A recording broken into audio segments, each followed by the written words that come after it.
তাক বেয়াকৈ মাৰপিট কৰি হত্যা কৰিলে। পেটৰ তাৰণাত জীৱিকাৰ বাবে ঘৰৰ পৰা ওলাই যোৱা যুৱকজন আৰু ঘৰলৈ ঘূৰি নাহিল। আহিল কেৱল নিথৰ দেহ, এক বুজাব নোৱাৰা পৰিৱেশ। নিৰ্মমভাৱে অত্যাচাৰ কৰি তাক মাৰি পেলালে।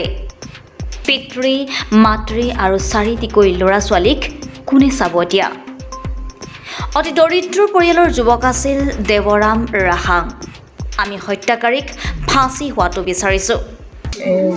এই ঘৰৰ এইটো ৰহাং ঘৰৰ ফেমিলিৰ ফালৰ পৰা ক'ব বিচাৰিছোঁ, যিখিনি তেওঁলোকে মানে ভুক্তভোগী হৈছে, সেইকাৰণে মানে যোন এইটো কেছত ইনভলভ আছে, যোন মানে কালপ্ৰিটকেইটাক মানে ধৰিব লাগিব, কেছটো হ'ব লাগিব আৰু জাষ্টিচ পাব লাগিব। তাৰপাছত যিমানখিনি এই ঘৰৰ মানে ঘৰৰ ফেমিলিকেইটা পাবলগীয়া প্ৰাপ্যখিনি যাতে পাওক, আৰু ইয়াত মানে কোম্পানীৰ ফালৰ পৰা নিজে আহি পেলাই এইখিনি মানে যিখিনি হওক তেওঁলোকে ইয়াতে আহি গাঁৱৰবাসী থাকোঁতে ফেচ টু ফেচ দিব লাগিব, যিখিনি হওক। ইয়াত কোনো মানে বাহিৰা মানুহ মানে ইনভলভ নোহোৱাটোৱে আমি বিচাৰিছোঁ।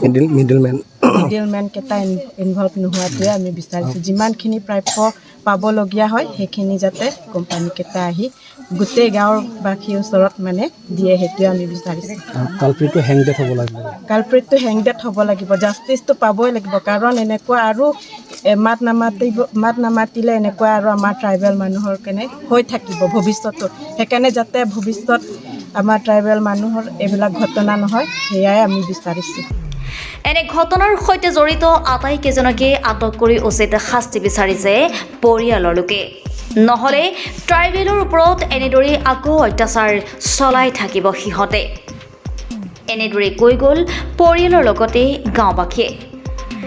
জীৱিকাৰ সন্ধানত সুদূৰ কাৰ্বি আংলঙৰ পৰা যোৰাবাটৰ 14 মাইল মৰকদলাত কাম কৰিবলৈ অহা দেৱৰাম ৰাহাং আৰু ঘৰলৈ উভতি নাহিল।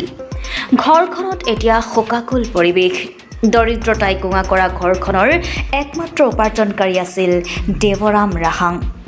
যোৰাবাট 14 মাইলৰ মৰকদলাৰ GM কোক উদ্যোগত সংঘটিত হোৱা ঘটনাত মৃত্যু হ'ল দেৱৰাম ৰাহাঙৰ।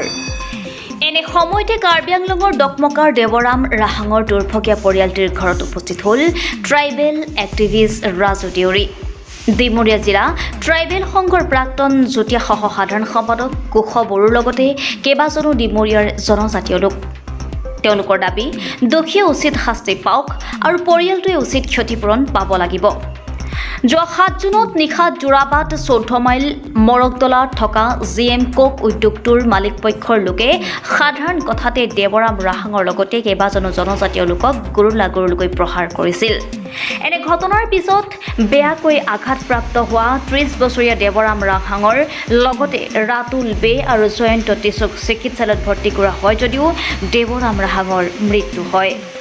এনে ঘটনাৰ পিছতে এতিয়া কাৰ্বি আংলং জিলাৰ দেৱৰাম ৰাহাঙৰ ঘৰখনত শোকাকুল পৰিৱেশে বিৰাজ কৰিছে।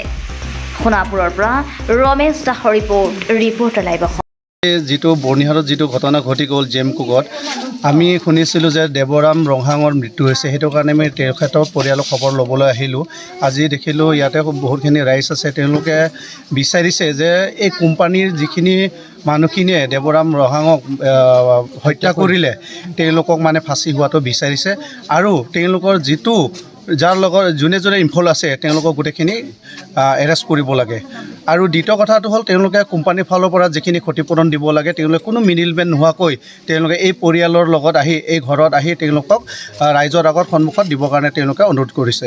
মই সেইকাৰণে GM কোক বা অন্য ডিমৰীয়া দল সংগঠনক জনাম যাতে এই ক্ষেত্ৰত মানে কোনো ৰাজনীতি হ'ব নালাগে। যিটো পৰিয়ালে ক্ষতিপূৰণ বিচাৰিছে তেওঁলোকৰ হাতেৰে